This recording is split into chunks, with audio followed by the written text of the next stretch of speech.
Now, the greatest radio shows of all time. Suspense. The Shadow Node. Washington calling David Harding, counter-spy. Classic radio theater. The Great Gildersleeve. Fibber McGee and Molly. Dragnet. Gunsmoke. The Lone Ranger. Now, step back into our time machine with your host, Wyatt Cox. Good evening, friends of the Inner Sanctum. Lew-ayres and Lionel-Barrymore in the story of Dr. Kildare as we go back to December 8th, 1950, and the story of how Arthur Morgan needs brain surgery. The story of Dr. Kildare. Whatsoever house I enter, there will I go for the benefit of the sick. And whatsoever things I see or hear concerning the life of men, I will keep silence thereon, counting such things to be held as sacred trusts. I will exercise my art solely for the cure of my faith. The story of Dr. Kildare, starring Lew-ayres and Lionel-Barrymore. Metro-Goldwyn-Mayer brought you those famous motion pictures. Now this exciting, heartwarming series is heard on radio. Now, the story of Dr. Kildare, starring Lew-ayres as Dr. Kildare and Lionel-Barrymore as Dr. Gillespie.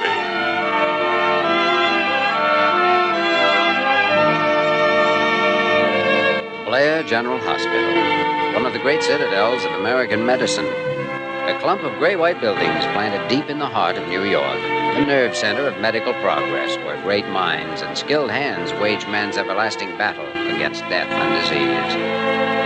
Blair General Hospital, where life begins, where life ends, where life goes on.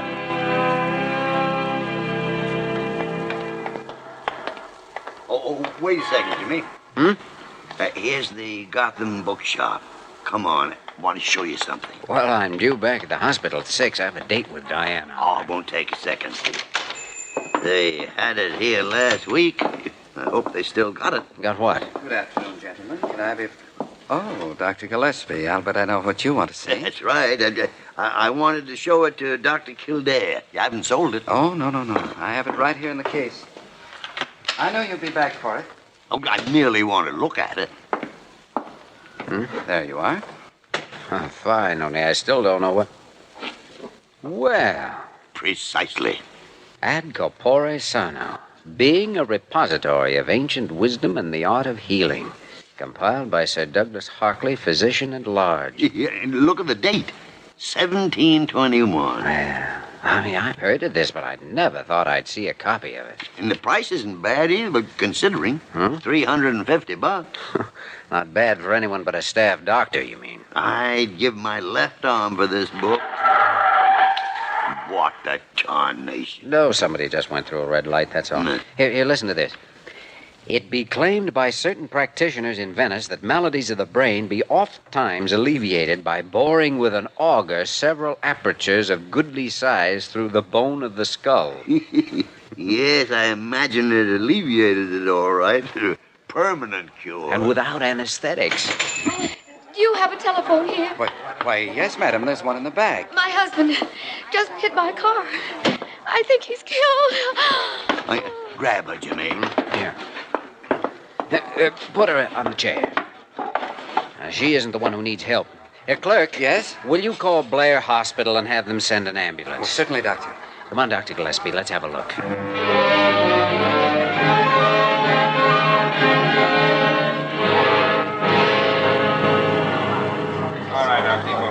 His heart's holding up pretty well. He's got at least one broken rib. Arms and legs seem to be okay, though. Car must have thrown him 30 feet. Why don't you move him off the street? Because he may have spinal injuries, that's why. We'll move him when the ambulance gets here. There's always some well-meaning fool who wants to grab up the victim and move him someplace. The worst injury is this one on his head. He must have hit the curb. That compress stopped the bleeding. Well, it's not the cuts on the outside of his head that bother me. It's what may have happened inside. Oh, Doctor, is he going to be all right? I'm Mrs. Morgan, his wife. Is he going to be all right? I just can't... Now, we'll have him in the hospital in a few minutes, Mrs. Morgan. Will you take care of her, Dr. Gillespie? All right, Jimmy. All right. Now, don't you worry, Mrs. Morgan. He's getting the best medical attention possible. Here's the ambulance. Good. Jimmy, I'll take her over in a taxi. You have your hands full as it is. Thanks. I'll see you at the hospital.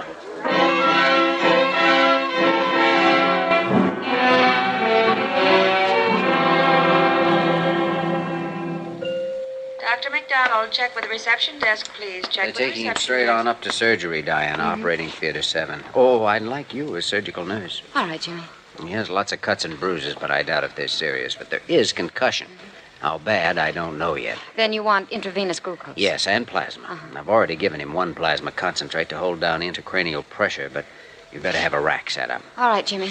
I'll go on up and start things moving. Be there in a couple of minutes. Oh, I'm sorry about the date. This is a date, Jimmy. An important one. I just heard about the emergency, Dr. Kildare. Is there anything I can do? Oh, yes, Parker. I may need an anesthetist. Who's on duty? Ramsey. I'll have to find him. He's somewhere in the building. Good. What happened to Dr. Gillespie? I thought he was with you. He's coming over in a taxi with the patient's wife. She's edging on hysterics, you know, so he'll probably want you to help with her. Oh, all right, Dr. Kildare. Oh, dear. Dr. Kildare, why didn't someone tell me sooner? Tell you what, Dr. Carew? About the accident. Oh, I do hope we're adequate to the crisis. Crisis? Well, this sort of thing happens every day. It does? Oh, of course it does. Well, it's just that Dr. Gillespie and I were in on this one, as you might say. That's Blair Hospital. Always right in the thick of it. Well, now I hardly think... Oh, here's Dr. Gillespie with her now. She seems to be holding up fairly well. How's it look, Jimmy? Just going up there. Everything's set. Good. Mrs. Morgan, this is Dr. Carew, hospital superintendent. How do you do? Dr. Kildare, how is he? Holding his own so far. He'll be all right. Mr. Ramsey, report to Dr. Kildare in surgery at 1. Surgery? Emergency. Oh, Dr. Kildare, you're not going to operate? No, we always use an operating room for accident cases. It reduces the chance of infection. But he'll die if you operate. I know he will. Oh, no. Operations are horrible, always. They're worse than not doing anything. And now, Mrs. Morgan. Dr. Gillespie, will you take care of her, please? I'm going with you, Jimmy. You look after her, Dr. Carew. Oh, dear. Well, I'm not sure that... Parker will be here in a couple of minutes, Dr. Carew. Oh, all right.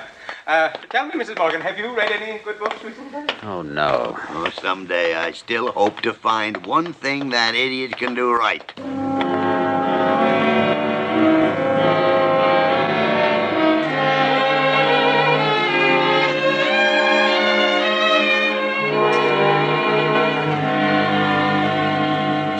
Will you want another hypo of Novocaine, Dr. Kildare? No, we've finished the sutures. It's just a matter of bandaging now. I don't like this prolonged unconsciousness, Jimmy. I don't either. Take these sponges, please. Yes, Doctor. He's only awakened once, and then just for a few seconds. Well, we have used fairly heavy medication. Compress, Doctor. Thanks. Tape, please. Bleeding seems to be pretty well controlled now, as far as the rest of the cuts are concerned. Well, they didn't amount to much. That rib was easy. Clean break. I guess that does it. Oh, Diana, will you check his blood pressure again? All right, Doctor. We'll x-ray first thing in the morning, but I'm certain it's a closed fracture. There are radiating cracks into both the temporal and occipital.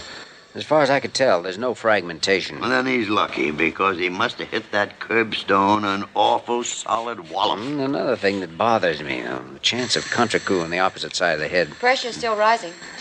Let's see. First transfusion isn't holding it. All right, better give him another IV and dilute the plasma ampule only 1/2. Yes, Doctor. I don't know, Jimmy. With his blood pressure trying to come up and this unconsciousness. But still, Dr. Gillespie, there are no other signs. Unless... Well, let's have another look. Right eye looks okay. Left eye? What is it? Look. Left eye dilated. Right one normal. Oh, we got trouble. Extradural hemorrhage. That means an operation. Yes, immediately if possible.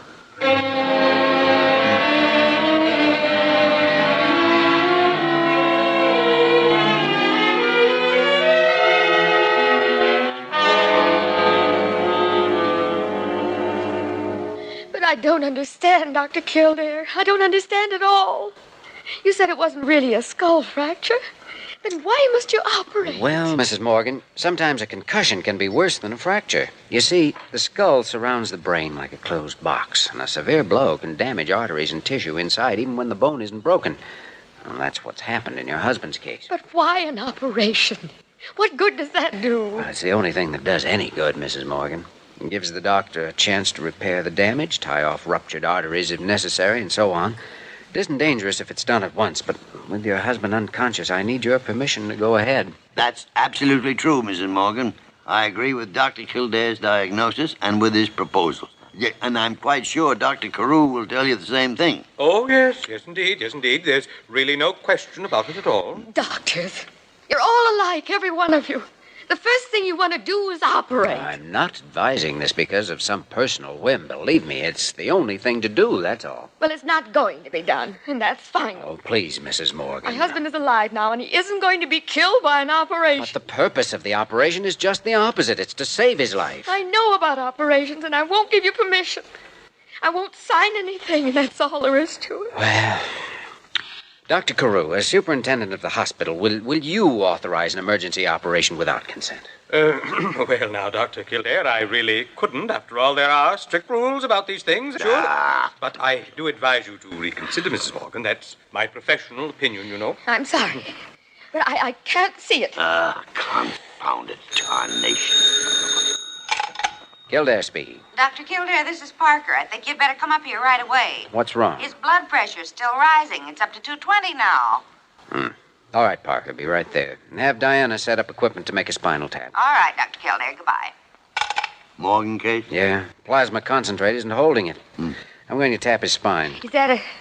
Is that an operation? No, Mrs. Morgan. It's a fairly simple procedure that we have to use very often in concussion cases. The injured brain swells and raises the fluid pressure in the skull. That ups the blood pressure and is dangerous unless something's done about it. But there is something you can do. Yes, tap the spine and relieve the pressure. So, if you'll excuse me. Just a second, Jimmy. I'll go with you. Now, look, Jimmy. After you make this tap, go ahead and get ready for the operation. I'll get her permission some way. How? I don't know. It might even be a little unethical, but I'll get it somehow. He's got to be operated on within a couple of hours at the most. If he isn't, he'll be dead before morning.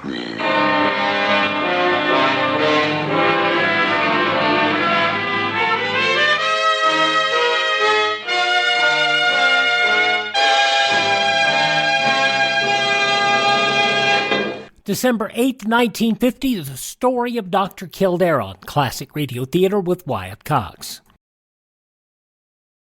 Thank you for tuning in to Classic Radio Theater with Wyatt Cox. Now more of The Story of Dr. Kildare and the brain surgery that the wife doesn't want her husband to have. This is from December 8th, 1950.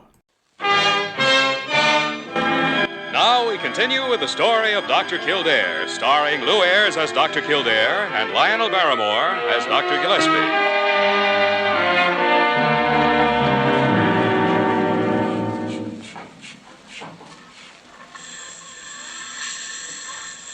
Blood pressure's 230, Jimmy. All right, let's have the second spinal needle. Here you are. Now, we'll just... Two of them ought to do it. What about her refusing to permit an operation? What are you going to do? I don't know. Dr. Gillespie thinks he can manage somehow to change her mind. He'd better. Otherwise, we're just wasting time with this. I can't understand her reasoning. Well, that's it. She's not reasoning. We run into one like her now and then with a morbid fear of surgery, even when there's no cause to justify it. I hope she changes her mind. Yeah. The irony is that even if it were a serious operation, with odds 10 to 1 against pulling through, it would still offer a better chance than just doing nothing. Check his blood pressure, will you, while I get the needles out? All right, Doctor.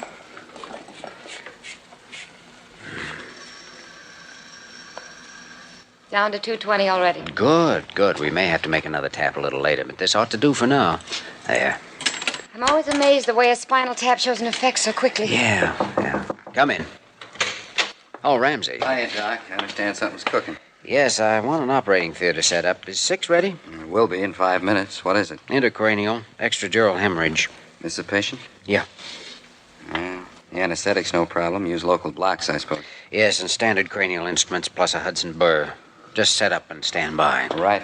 But, Jimmy, suppose Dr. Gillespie doesn't get permission. Well, at least we'll be ready if he does. Of course, you could go ahead without it, as long as you're sure. I know. No, it's a risk, though. There's always that one chance of something going wrong. Well, we can't do anything else here for the next 5 or 10 minutes. Do you Suppose there's any hot coffee in the wardroom? I betcha. You got a bet.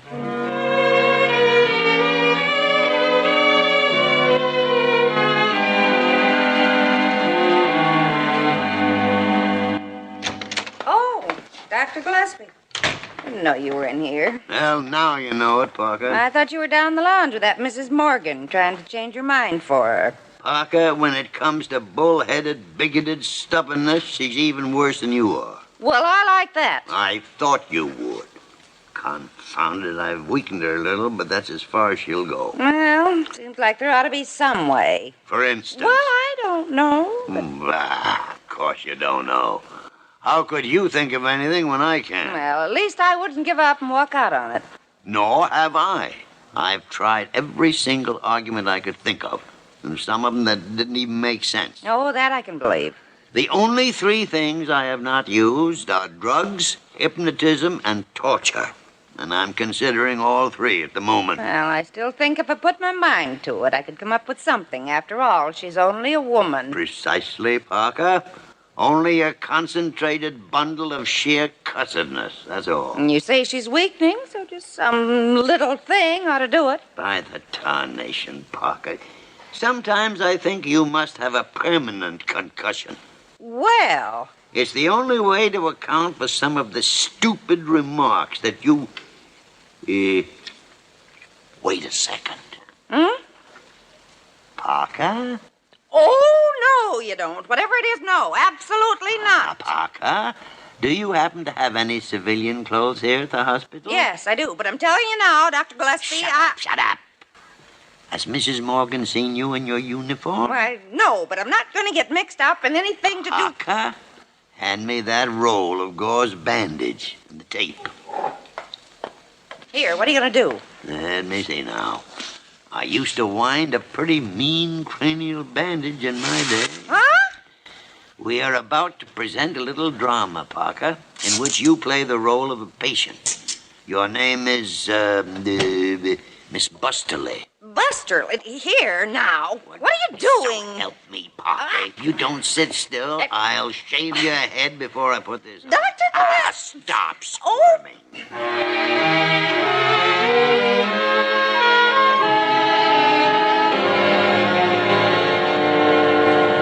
Now, just a moment, Dr. Gillespie. Are you trying to tell me that this same operation was performed on a woman just this morning, and now she's up walking around? That's right, Miss Morgan. That's right. A patient of Dr. Kildare's. I saw her out in the hall just a few minutes ago. I don't believe it. Well, now, if it's a question of establishing my veracity, I'll just say if she may still be around. Parker speaking. Oh, Miss Parker, this is Dr. Gillespie. Yes. I wonder if you'd see if Miss Busterly is out in the hall and ask her to step in here. Oh, I'll step in there, all right, but I'll get even someday. This bandage is killing me. Yes, she was there a moment ago, Miss Parker. Yes, thank you. I just can't believe it. It couldn't have been as serious an operation as this one that you're... Yes, just exactly the same. Concussion and extradural hemorrhage. She'd fallen out of a second-story window. Or was it a third story? It was Kildare's case anyway, you understand? That's fantastic. Oh, it happens all the time. All the time. Brain surgery has come a long way since the days of Sir Douglas Hartley. Hartley? English doctor. Published a book back in the early part of the... Come in. Oh, why, it's Miss Busterly. Come right in. Come in. This is Mrs. Morgan. How do you do? Dr. Gillespie, I want to go home tonight. I've got a dozen things to do, and Dr. Kildare says I have to stay here until 9 o'clock in the morning. Well, now, it's a good idea not to be too hasty, Park. Hey, Miss Busterly, how do you feel? Wonderful. I could lick my weight in tomcats. Wildcats. I've never felt better in my life. Miss Busterly, do you mean to say that you underwent brain surgery just this morning? Oh, yes. They made a little hole here in my head and did something rather, but it was nothing.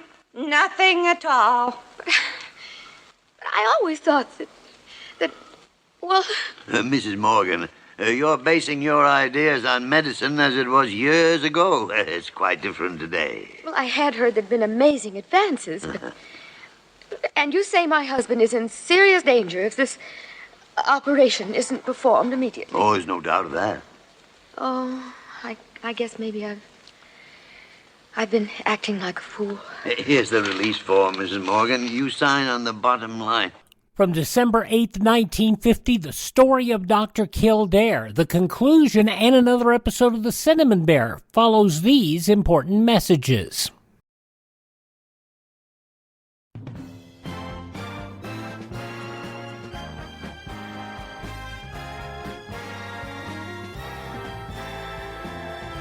Thank you for tuning in to Classic Radio Theater with Wyatt Cox. Now the conclusion of the story of Dr. Kildare, as it was originally broadcast December 8th, 1950. Fountain pen? On the bottom line? No.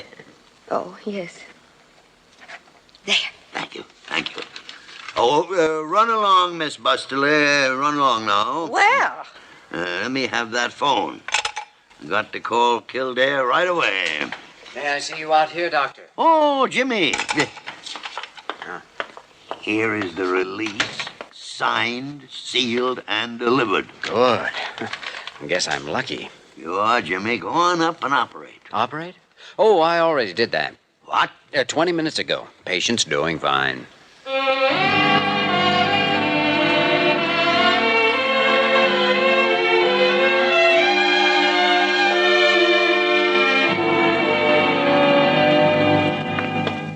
Oh, dear. Aha, there you are. Carew, that is the first statement of yours in weeks that I can't argue about. Here we are. Well, what about it? Now, don't you start baiting me, Dr. Gillespie. It is you I came here to talk to. What's the trouble, Dr. Carew? Well, you should certainly know, Dr. Kildare, after all. After all, what? Well, not to mention names, suppose we put it this way. A little bird just told me. Those birds seem to be following me all over the hospital lately. I want it clearly understood that I have no responsibility in the matter. You did it entirely without my knowledge. Did what? You know very well what. You operated without permission. Well, Jimmy, a nasty rumor is apparently circulating. So it seems. By the way, Dr. Carew, will you take a look at this? Thank you. Now, I'll grant you, Dr. Kildare, that the operation was necessary. This is to certify. But nonetheless, your action was highly unethical, and we, the Blair General Hospital, simply cannot, on this date, tolerate, release. What's this? Release? Signed by Mrs. Morgan. She went on up to see her husband. He's conscious now, you know. Oh, dear. Good night, Carew. But I thought that... I heard that... that is, they said that... Good night, gentlemen. Oh, dear. Dear. Well, there goes nothing with a gardenia in its lapel. By the way, Jimmy, I found out the reason for Mrs. Morgan's attitude. Her mother died in 1919 from an infection following an operation for brain tumor. 1919, the year 20 BA. Before antibiotics. We've come a long way since then. And an even longer way since Hartley. I wonder where we're going from here. Well, I don't know where you're going, but I'm going to bed. Good night, Dr. G. And now, once again, the story of Dr. Kildare, starring lew-ayres as Dr. Kildare and Lionel-Barrymore as Dr. Gillespie. Look at it, Jimmy. Registered. Return receipt requested. Special delivery. Now, what in the tarnation could that be? I don't know. Why don't you open it up and find out? A very sensible suggestion. Oh, from Mr. and Mrs. Arthur Morgan. I don't know any Morgan. Oh, of course you do. He's the accident victim who was in here last week. Hit by a car, brain concussion. Oh, that's right, sure. I forgot all about him. Confound it, they got this packed as if it was a dozen eggs. Must be something valuable. Well, I don't know why they'd be sending me but by the great horn spoon. Ad corpore sano, being a repository of ancient wisdom and the art of healing compiled by Sir Douglas Hartley. By the... Oh, thank you, Jimmy. Thank me?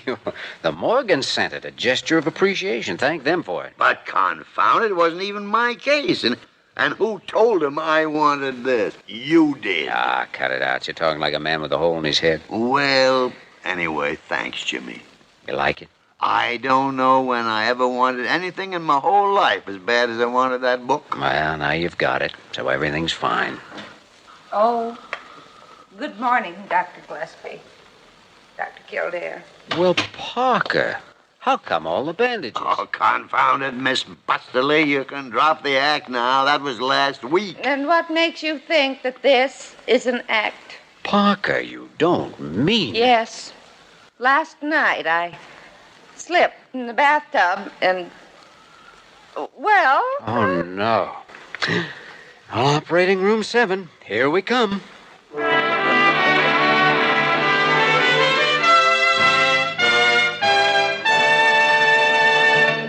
You have just heard The Story of Dr. Kildare, starring Lew-Ayres and Lionel-Barrymore. This program was written by Les Crutchfield and directed by William P. Russo. Original music was composed and conducted by Walter Schumann. Supporting cast included Virginia Gregg, Ted Osborne, Georgia Ellis, Vic Perrin, and Lorene Tuttle. Dick Joy speaking. December 8th, 1950, The Story of Dr. Kildare on Classic Radio Theater with Wyatt Cox. Now on Classic Radio Theater with Wyatt Cox, another episode of the children's Christmas serial, The Cinnamon Bear. This episode from December 8th, 1937. Well, last time, Judy and Jimmy and the Cinnamon Bear met Professor Whiz, the educated owl, who told them he'd seen the Crazy Quilt Dragon go into the Wintergreen Witch's house, and what's more, he had the Silver Star with him. But when they entered the house, there wasn't a sign of Crazy Quilt. At one end of the room was a huge picture of a forest. At least they thought it was a picture until they discovered it was a real forest.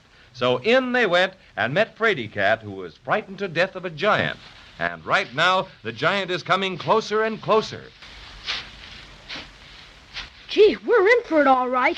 Come on, let's hurry. Do you think the giant can see us? I'm not sure. He's awful big. Maybe if we keep in the underbrush, he won't. Meow. I'm so scared. Meow. I'm so unlucky. Everything happens to me. We're all scared, little Fraidy Cat. But we're going to try to escape the giant just the same. We'll never be able to go faster than he does. He's coming closer and closer. Oh, dear, what'll we do? Oh, don't step on us, Mr. Giant, please. Look out. Of course I won't step on you. Where are you? We're right here under this big tree. You mean that little bush by my knee? Here, let me see. You're way down, aren't you? Yes, but please be careful. Don't hurt us. We haven't done anything to you. I wouldn't think of hurting anybody. I'm Fee-Fo, the gentle giant. I am. Whew, that's a big relief to us, I can tell you. Just a minute till I sit down. Then I'll be closer to you. Where are you now? Here we are. My goodness, but you're just awful big. He sure is all right. Well, he looks as high as the city hall, doesn't he, Judy? You don't know how glad I am to see someone who looks like me, even if you aren't the same size. I haven't seen any people but the Wintergreen Witch for ever so long. Would you be afraid if I would pick you up and look at you a little closer? My eyes are a bit weak, you know. Well, I don't mind. Gee, it'd be lots of fun. I think it would be, too. How about you, Cinnamon Bear? It's all right with me. But be real careful about the way you pick me up, won't you? My extra special stuffing is awfully sensitive to high altitudes. Let me hang on to your thumb. Meow. Oh, my goodness. I forgot about Fraidy Cat. A cat? Well, let me see it. I'm very fond of cats. Fraidy Cat's nothing but a little kitten. Well, that's all right. I like 'em that way. Come here, kitty, kitty, kitty. I'm awful scared of you. Are you sure you won't hurt me? Not for the world. Here, look. I'll put you in my coat pocket and you can look out of the buttonhole. All right. If you'll be very careful. There. Fraidy Cat's up. Now, how about the rest of you? Would you like to sit up on my shoulder? You bet. Come on, Judy. Boy, isn't this something? Hey, Cinnamon Bear. Hello. I'm coming next. There. We're all up. Are you you all quite comfortable? Oh, yes, thank you, FIFO. Well, that's fine. Now suppose you tell me who you are and what you're doing in the Wintergreen Witch's magic forest. Well, I'm Jimmy Barton, and this is my twin sister, Judy. And he's Patio Cinnamon, the cinnamon bear. And we've come an awful long way to try to get back our silver star that was stolen by the crazy quill dragon. Silver Star? Yes, it belongs on top of our Christmas tree. And Christmas won't be Christmas without it. Have you seen the crazy quill dragon by any chance, FIFO? Well, no, I haven't, but that's not strange. Lots of things go on around my feet that I can't see. You know, maybe I'm wrong, but I think I see a cinnamon bun on a tree over there. Well, that's the cinnamon bun tree in the Goody Goody Grove. Oh, there's all kinds of good things to eat there.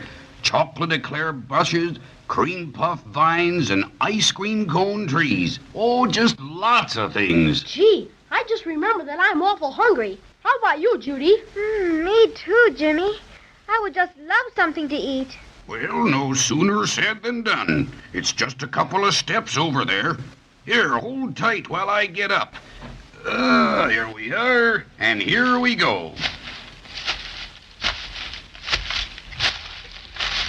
Here we are. I'd better put you on the ground again.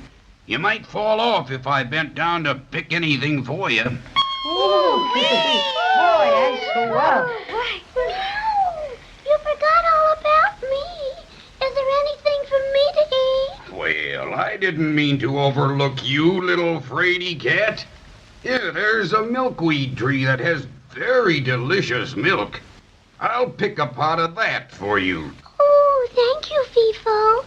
You're awfully good to me. And I was so scared when I first saw you. Well, you don't have to be scared of me anymore. In fact, if you'd keep me company, I'd be very grateful. You know, I get very lonesome sometimes. I'd like to stay with you. You wouldn't let anything hurt me, would you? I should say not. How's the milk? Very nice. Just the way I like Oh, it. that's fine. How about the rest of you? Oh, swell. It's just wonderful. Gee, this is the first time I ever got to eat all the cream puffs I wanted. Mother wouldn't let me have but one at home. She says they're too rich. Well, eat just as many as you want, when nothing in the Goody Goody Grove will make you sick. My goodness, Jimmy. You just ought to taste these chocolate eclairs. They're so good. Yeah. You can't beat these cinnamon buns and this honey. Notice how sweet it makes my voice sound. Boy, that was swell. I guess I won't want any more cream puffs for a long time. Say, how'd you ever happen to be in the magic forest, FIFO? Well, I didn't used to be here at all. I used to live out on the island of Obi like everybody else. One day I was taking a nap on the beach, and the Wintergreen Witch made me real small and put me through the picture frame in her house, and then made me big again before I woke up. Now I can't get out because I'm too large. Isn't there any way for you to get out? The only way would be for the Wintergreen Witch to let me out, and she won't do it. Say, I don't want to rush you two, but remember, we're a long way from finding Crazy Quill and the Silver Star. I guess the best thing would be to look for him ourselves, since FIFO hasn't seen him. Yeah, he couldn't help us anyway, 'cause in one step, he'd miss a million crazy quill dragons. Thank you ever so much, FIFO, for the elegant lunch and for helping us. I should say so. Those cream puffs just fixed me up swell. I don't know what I would have done without my cinnamon buns. I wouldn't have been able to be ferocious at all. Now, before you go, there's something I want to give you. It's a whistle. Now, I can't use it because it's too small for me. I just wear it on my watch chain for a charm. Here, wait a minute till I wet my finger. I can't pick it off very good unless I do. There. Now, you just blow on it 3 times if you want me for anything, and I'll hear it and I'll come a-running. Like this? Is it magic? Yes. I used to dabble a bit in it before the witch put me in the magic forest. Well, you blow it if you need me, and I'll come in a jiffy. Well, thank you ever so much, FIFO. You bet. Gee, you've been swell to us. You've certainly changed our opinions of giants. If I've done that, I am very happy. All right, come on, Fraidy Cat. back in my pocket you go. And goodbye to all of you. Remember, I'm here to help you if you want me. Goodbye, FIFO.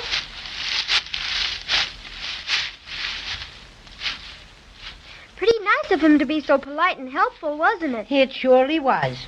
But then, I really wasn't afraid of him when I first saw him. Why, you old storyteller, you were too. Certainly you were. You were scared to death, and you know it. Well, if you won't believe me, I won't talk about it anymore. Which way shall we go? It's awful hard to know which way.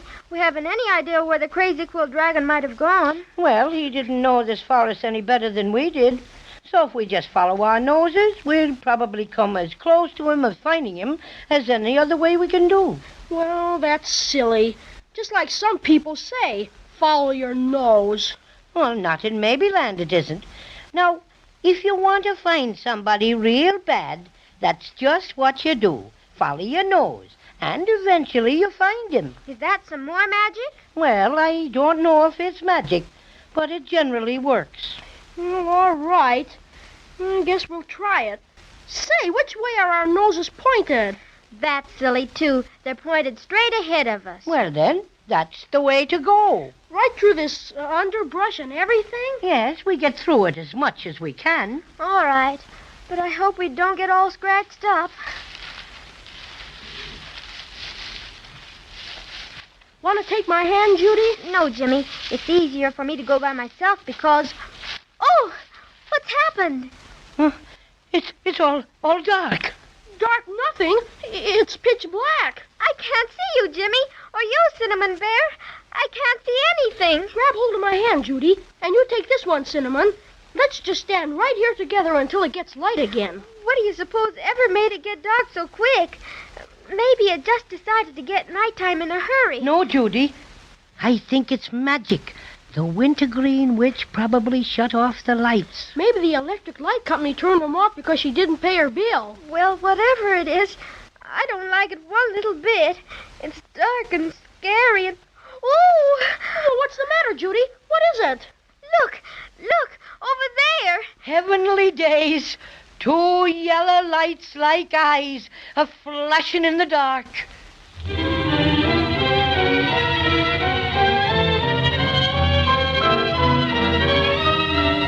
As Jimmy often says, gee willikers, what's going to happen next? I'd like nothing better than to know right this very minute, but like you, I'm going to have to be patient and wait until next time.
We have been airing the Cinnamon Bear here on our Nevada Talk Network out of Ely, Nevada, and all across the state every weekday morning at 7:35 while kids are on their way to school.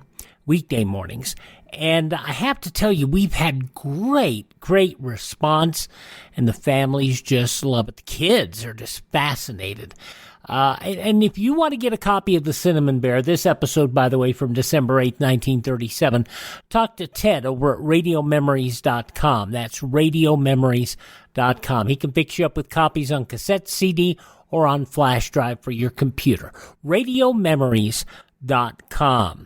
Also visit my website, classicradio.stream. There you can stream our shows, learn about classic radio collecting, and you can contact me directly. You can also find lists of sites that have our shows available for download or for your phone. You also can find our social media links. And one of the best things is that you can do like lots of people have, is buy me a coffee. That buy me a coffee money goes to help us acquire great classic radio collections that we do not currently have for broadcast here. And also, you can help us sustain our distribution channels. Once again, that's at radiomemories.com. Thanks for tuning in. Tell all your friends the great radio shows are right here at this spot on the dial. Classic Radio Theater with Wyatt Cox on your favorite station.